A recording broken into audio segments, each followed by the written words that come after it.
Catcalls most of the time do annoy me, but the last time I got a couple of catcalls, it felt ironic because I didn't feel attractive. I felt fat. I wasn't fitting in my clothes. I was eating too much refined sugar. I felt gross. I laughed at the catcalls because I thought, what a waste. I don't understand. It's so awful. She's on the street. He's in the car. Beep, beep.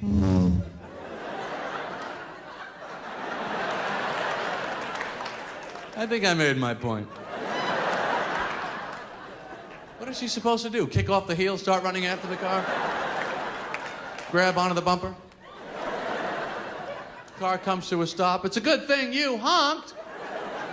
I had no idea how you felt. Women don't put on nice clothes and makeup and do nice hair just for the purpose of being noticed. It's a form of expression, and it's an activity that they enjoy doing in preparation for the day. It seems like catcalls have doubled in the past couple of weeks. Like since the Olympics started, I think because there's so much lash out on journalists who are not taking care to filter their expressions with regards to female athletes especially, and they're being held accountable for communicating about others in a way that only now we're starting to find unacceptable.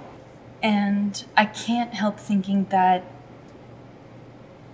is it out of spite? Somebody tells you this is making me uncomfortable. I don't like this. Please stop doing that. And in return, you do more of that. And if you're doing it out of spite because of the increased pressure on filtering your language, then that's not a rightful cause to fight for. That you're spiteful is your problem. That you dislike being held accountable and responsible for how you treat other people is not other people's problem. It's not women's problem, and it's not somebody who's sexy's problem. It's your problem. Your rebellion is your problem, not the other person's. That it makes them uncomfortable is a fact.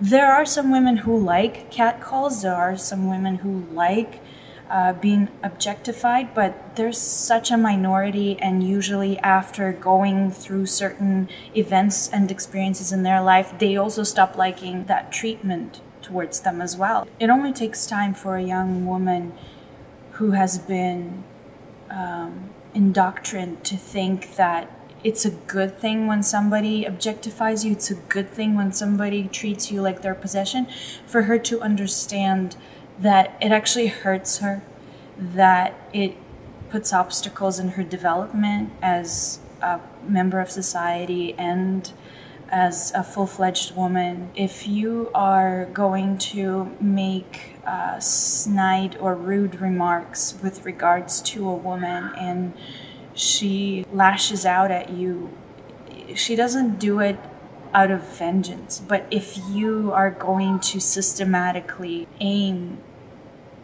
rude remarks at her and other women, then you're doing it out of vengeance. You're not doing it because you are also inspired to stand up for yourself. You have nothing to stand up for in that case. You're not supposed to make rude remarks. I also would like to challenge the belief that anybody's oppressing anybody's free speech or right to admire other people and how they look. It is natural to admire people for their physique, for their impressive skills and abilities, to feel attracted towards them. What I think is inappropriate, though, is making inappropriate comments on the line of, oh, I would do this to her or that, and there's like a specific description, or I would take this part of whoever's body and do whatever. I think those comments are actually artificial. I don't think they're natural. Who said that there's a problem with admiration? I just realized that there is a boundary between admiring the way that somebody looks and objectifying them and openly making comments that humiliate. I don't think anybody's suppressing anything by restructuring their mind and getting away from this artificially built commentary toolkit. Perhaps you're part of a community that embraces that type of language. And for you, it's hard to understand that there are many, many people who cannot put up with that kind of treatment. Just hoping that all of you will make fewer mistakes than you're capable of. Beep beep.